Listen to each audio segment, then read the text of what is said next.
नमस्कार साथियों। 3 फेरे हुए, चौथा फेरा शुरू होने वाला था। तभी दूल्हा उठा, दुल्हन को छोड़ और चल दिया युद्ध के लिए। लेकिन क्या आप जानते हैं, उनका चौथा फेरा स्वर्ग में पूरा हुआ। हाँ साथियों, यह सच्ची कहानी है।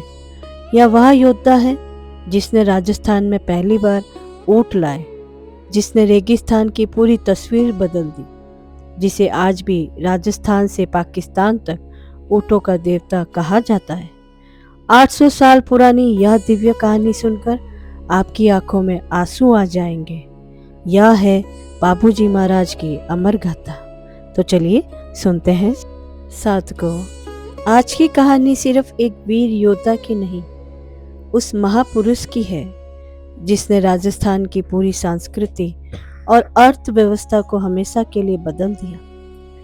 13वीं सदी यानी लगभग 1239 ईस्वी संवत 1313 जोधपुर के फलोदी तहसील में कोलूमंड गांव, यहाँ के दुर्गापति राठौर वंशज के राजा धांधाल जी माता कमलादे के घर एक दिव्य बालक का जन्म हुआ, बाबूजी राठौर। लोग कहते हैं कि ये भगवान राम के भाई लक्ष्मण का अवतार थे। बचपन से ही इनमें अलौकिक साहस, अद्भुत पशु प्रेम और सबसे बड़ी बात वचन की पक्की थे। आज राजस्थान, गुजरात और यहाँ तक कि पाकिस्तान के सिंध प्रांत तक बाबूजी की पूजा होती है। हिंदू हो या मुसल, सब उन्हें अपना देवता मानते हैं। लेकिन सवाल यह है, बाबूजी को ऊँटों का देवता क्यों कहते हैं? उनका चौथा फेरा स्वर्ग में कैसे हुआ? एक राजपूत योद्धा लोक देवता कैसे बना? चलिए जानते हैं पूरी कहानी। साथियों, बाबूजी की सबसे बड़ी देन है राजस्थान में ऊँटों की क्रांति। उस समय मारवाड़ यानी राजस्थान के रेगिस्तान इलाके में ऊँट नहीं थे।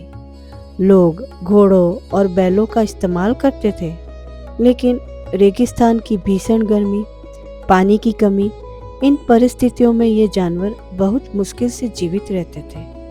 बाबूजी ने एक ऐतिहासिक काम किया। उन्होंने अरब और अफगानिस्तान के मारवाड़ में पहली बार ऊँट लाए। यह सिर्फ ऊँट लाना नहीं था, यह एक पूरी क्रांति थी। बाबूजी ने रेवारी जाति को, जिन्हें रायका भी कहते हैं, ऊँट पालने का संपूर्ण प्रशिक्षण दिया। ऊँटों को कैसे पालें, उनकी देखभाल कैसे करें, बीमार होने पर क्या इलाज करें, रेगिस्तान में उनका सही इस्तेमाल कैसे करें, ऊँटों से व्यापार कैसे बढ़ाएं, यह राजस्थान के लिए गेम चेंजर था। ऊँट रेगिस्तान के लिए परफेक्ट जानवर थे। बिना पानी के 15 दिन तक जीवित रह सकते थे। 300-400 किलो सामान ढो सकते थे। 50 डिग्री तापमान में भी काम कर सकते थे। दूध देते थे, ऊन देते थे, सवारी भी देते थे। धीरे धीरे पूरे राजस्थान में ऊँट फैल गए। व्यापार बढ़ा, रेवारी समुदाय समृद्ध हुआ, पूरी अर्थव्यवस्था बदल गई। आज अगर राजस्थान को ऊँटों की धरती कहा जाता है तो यह पूरा श्रेय बाबूजी को जाता है। इसलिए आज भी रेवारी और रायका समुदाय बाबूजी को अपना सबसे बड़ा आराध्य देव मानते हैं। वे उन्हें ऊँटों का देवता कहते हैं। जब भी उनका कोई ऊँट बीमार होता है, वे सबसे पहले बाबूजी की पूजा करते हैं। देवला चारणी का वचन। अब कहानी का सबसे महत्वपूर्ण मोड़। मारवाड़ में रहती थी देवला चारणी नामक एक विधवा महिला। वह अद्भुत सुंदरता और शक्ति की अवतार थी। देवला गाय पालती थी, यही उसका जीवन, यही उसकी कमाई। लेकिन देवला के पास एक दुर्बल चीज थी, एक काले रंग की दिव्य घोड़ी जिसका नाम था केसर कलमी या कलिमी। यह कोई साधारण घोड़ी नहीं थी, इसमें दिव्य शक्तियाँ थी। यह हवा से भी तेज दौड़ती थी। इस घोड़ी पर नजर पड़ी जयजाल के शक्तिशाली लेकिन क्रूर संवाद जिंदराव खिच्ची की। उसे केसर कलामी चाहिए थी। किसी भी कीमत पर जिंदराव ने देवला को धमकाया, या तो केसर कलामी मुझे दे दो या तो तुम्हारी सारी गायें छीन लूंगा। देवला अकेली विधवा, उसके पास कोई सहारा नहीं। डर के मारे वह अपनी गायों और घोड़ी के साथ भागकर कोलूगढ़ पहुंच गई। कोलूगढ़ के दुर्गपति धंधाल जी ने देवला को अपनी बेटी की तरह शरण दी और वचन दिया, बेटी तुम्हारी गायों की रक्षा मैं करूंगा। यहाँ आकर देवला ने बाबूजी को देखा। बाबूजी की वीरता, उनका तेज, उनका पशु प्रेम, उनका चरित्र, देवला उनसे गहराई से प्रभावित हो गई। वह मन ही मन बाबूजी से प्रेम करने लगी। लेकिन तभी विश्वासघात हुआ। जिंदराम ने धोखे से हमला कर दिया और देवला की सारी गायें हाँक ले गया। देवला रोती बिकलाती बाबूजी के पास दौड़ी। बाबूजी महाराज, आपके पिता ने मुझे वचन दिया था, मेरी गायें ही मेरी सब कुछ है, कृपया उन्हें वापस लाइए।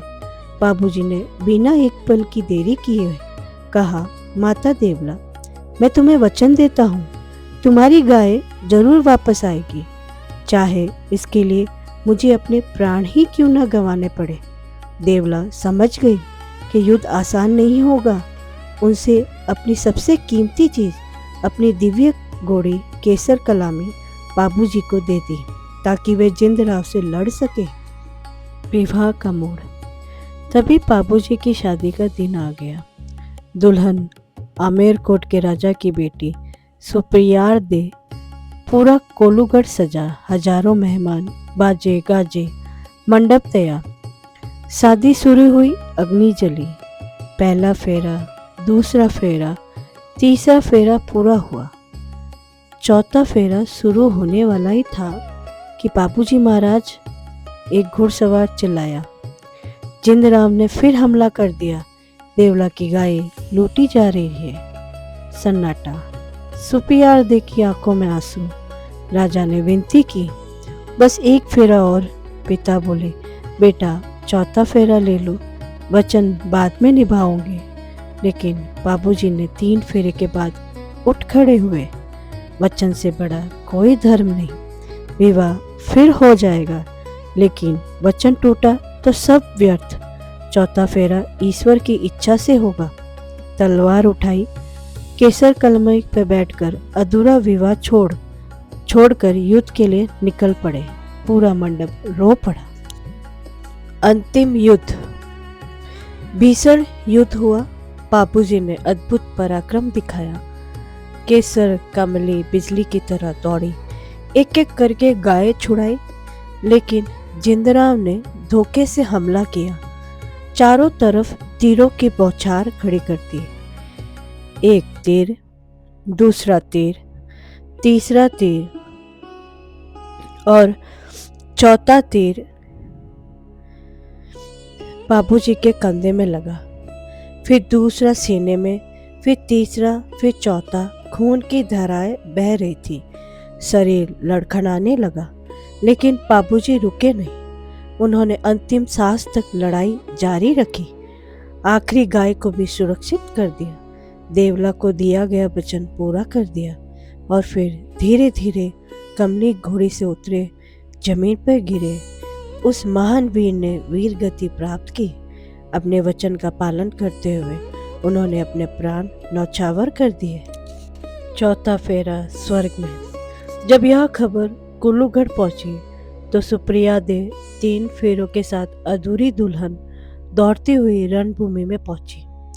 अपने पति का शव देख खून से लथपथ शरीर देखा।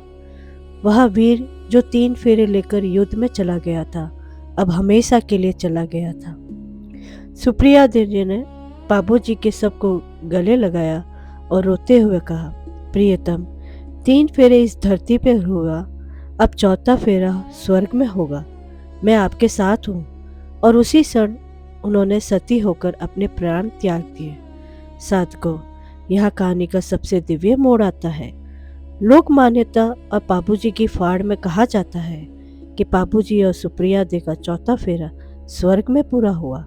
स्वर्ग में देवताओं ने मंडप सजाया, दिव्य अग्नि प्रज्वलित हुई और बाबूजी और सुप्रिया दे ने अपना चौथा फेरा स्वर्ग में लिया। 3 फेरे धरती पर, चौथा फेरा स्वर्ग में। यह है बाबूजी के त्याग और वचनबद्धता की महिमा। उन्होंने धरती पर अपना विवाह अधूरा छोड़ा, लेकिन स्वर्ग में उनका विवाह पूर्ण हुआ। देवला चारिणी विवाह पहुंची। उसकी गाय तो वापस मिल गई, लेकिन वह वीर जिसे वह चाहती थी हमेशा के लिए चला गया। देवला ने भी उसी स्थान पर अपना प्राण त्याग दिया। अमर विरासत। आज 800 साल बाद भी राजस्थान से पाकिस्तान तक उनकी पूजा होती है। हिंदू मुसलमान दोनों देवता मानते हैं। ऊँट बीमार हो तो बाबूजी की पूजा पहले। बाबूजी की फाड़ भोपे रात भर रावण हत्ता बजाकर कथा गाते हैं। कैम्ब्रिज यूनिवर्सिटी की किताब द एपिक ऑफ बाबूजी कोलूगांव में सरकारी पैनाम में है। तो साधकों, यह थी वह कथा जो 800 साल बाद भी जिंदा है। सबसे और अंतिम 3 सबक। ऊँटों की क्रांति, एक इंसान ने राजस्थान बदल दिया। दूसरा, वचन की शक्ति, 3 फेरे धरती पर, चौथा स्वर्ग में। सच्चा धर्म, हिंदू मुसलमान सब पूछते हैं। आज हम छोटे वादे भूल जाते हैं। बाबूजी ने शादी छोड़ी वचन के लिए। अगर दिल छू गई हो तो लाइक करें, शेयर करें और हमारे औरा चैनल को सब्सक्राइब करना ना भूलें। कमेंट में बताइए क्या आपने अपना वचन के पक्के हैं, और बेल आइकन को दबाइए। याद रखिए, वचन और चरित्र ही आपको अमर बनाएगा। जय बाबूजी महाराज, जय ऊँटों के देवता। धन्यवाद। मिलते हैं अगली कहानी में।